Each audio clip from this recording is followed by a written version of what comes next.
बच्चों, हिंदी साहित्य की कक्षा में आप सभी का स्वागत है। हिंदी साहित्य की कक्षा 5 का अध्याय संख्या 7 खीरों की चोरी को आज हम पढ़ने जा रहे हैं। हिंदी साहित्य हमें सिर्फ बोलना यानी सिर्फ बोली ही नहीं, भाषा ही नहीं, अपितु जीवन जीने की कला, उसके महत्व तथा मूल्यों से भी हम सभी को अवगत कराता है। तो आइए इस अध्याय को प्रारंभ करते हैं। ये है अध्याय संख्या 7 खीरों की चोरी। इस पाठ के परिचय से हमें पता चलता है कि हमें चोरी नहीं करनी चाहिए। इससे संबंधित ये अध्याय है। आइए शुरू करते हैं। ढोलू हिरन के पास खीरों का खेत था। ढोलू कौन था? एक हिरन जिसके पास में खीरों का खेत था। वह पौधों का खास ध्यान रखा करता था। हर दिन शाम को जब वो ऑफिस यानी अपने कार्यालय या दफ्तर से वापस आता तो पौधों को पानी दिया करता था। जानवरों को खेत में घुसने से रोकने के लिए उसने खेत के चारों ओर बाड़ लगा रखे थे। बाड़ यानी चार बंदी कर दी जाती है जिससे जानवर अंदर न घुसे, चाहे वो तार से हो या लकड़ियों से, वो बाड़ कहलाती है। कुछ दिनों बाद सारे खीरे तोड़ने लायक हो गए। ढोलू अपनी मेहनत देखकर बहुत खुश हुआ। लेकिन एक दिन ढोलू ने देखा कि उसके खीरे आधे खाए हुए हैं। क्या देखता है? कि वो खीरे क्या थे? आधे आधे खाए हुए खीरे थे।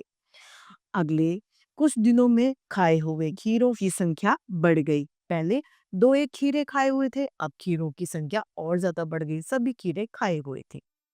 उसे यकीन हो गया कि उसकी जानकारी के बिना कोई उसके खेत में घुसता है और खीरे खाता है। यकीन अर्थात भरोसा। उसे ये यकीन होता, भरोसा हो गया था कि कोई ना कोई तो मेरे खीरे खा ही रहा है। टोनू गिलहरी और टीकू खरगोश ढोलू के पड़ोसी थे। कौन थे? ढोलू के पड़ोसी।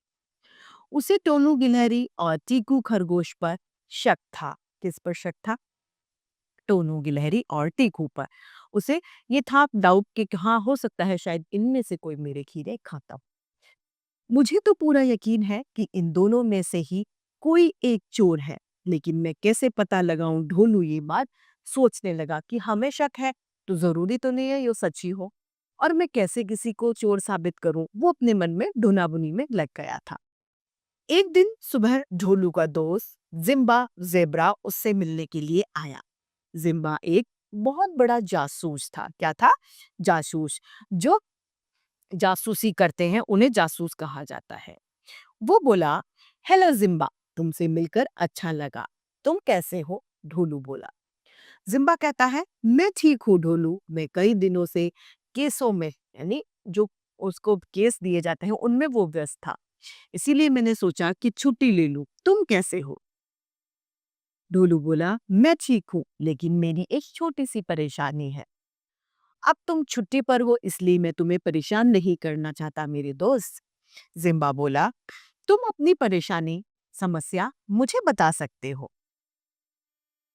तुम मेरे दोस्त हो, मैं तुम्हारी मदद करने के लिए जो कर सकता हूँ वो करूंगा, जिम्बा ने ढोलू को कहा। ढोलू ने इसके बाद जिम्बा को आधे खाए हुए खीरे के बारे में बताया। जिम्बा ने खेत देखने का निर्णय किया। उसने बोला, चलो मुझे खेत दिखाओ। यह जब वह खेत में गया तो उसने देखा कि जमीन में एक छोटा सा बिल था। क्या था? बिल।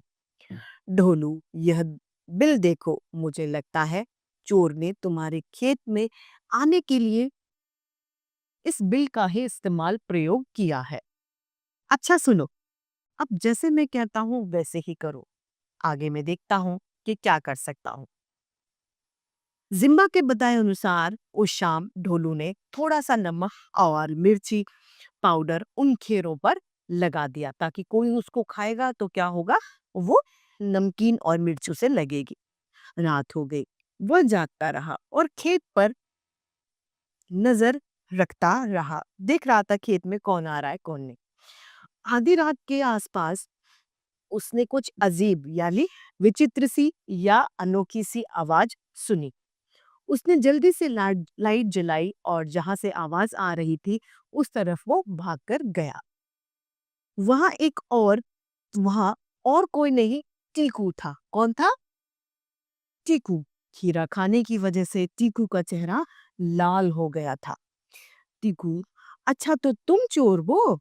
तुम्हें शर्म नहीं आती? अपने पड़ोस के घर चोरी करते हुए ढोलू ने ये बात टीकू को कही, क्योंकि अब टीकू क्या था?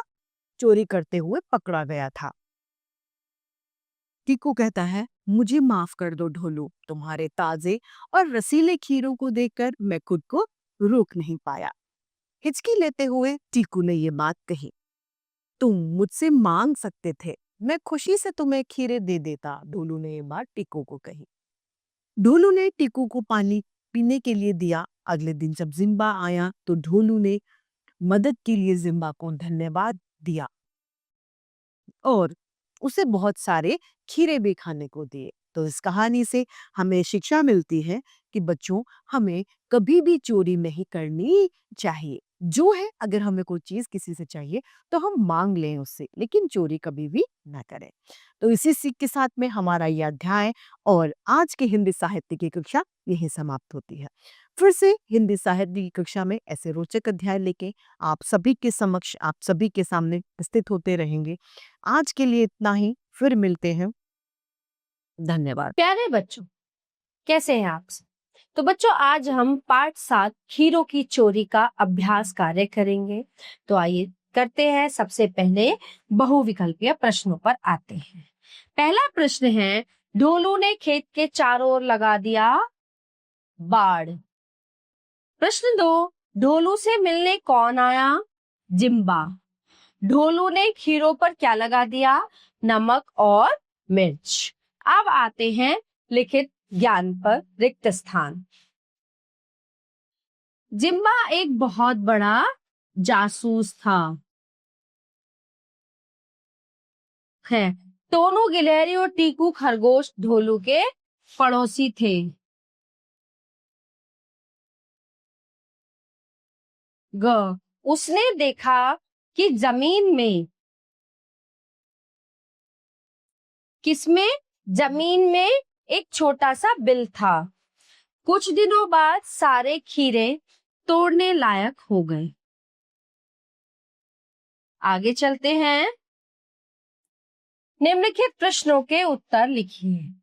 ढोलू ने खेत के चारों ओर बाड़ क्यों लगाया? आइए देखते हैं क्यों लगाया। जानवरों को खेत में घुसने से रोकने के लिए उसने खेत के चारों ओर बाड़ लगा दिया। अगला प्रश्न है, ढोलू को किस पर शक था? किस पर शक था उसे? ढोलू को टोनू गिलहरी और टीकू खरगोश पर ही शक था। अगला प्रश्न है, जिम्बा कौन था? जिम्बा एक जासूस था। जिम्बा जो है एक बहुत बड़ा जासूस था। जिम्बा ने ढोलू को क्या करने को कहा? ठीक है, क्या करने को कहा उसने? जिम्बा ने उसको थोड़ा सा नमक और मिर्च सभी खीरों पर लगाने के लिए। चोर कौन था? चोर कोई और नहीं, टीकू था। और ये टीकू कौन था? टीकू खरगोश। ठीक है, तो ये टीकू खरगोश कौन था? चोर थे। तो प्यारे बच्चों, इस पाठ का अभ्यास कार्य यहीं पे समाप्त होता है। मिलते हैं अगली कक्षा में। धन्यवाद।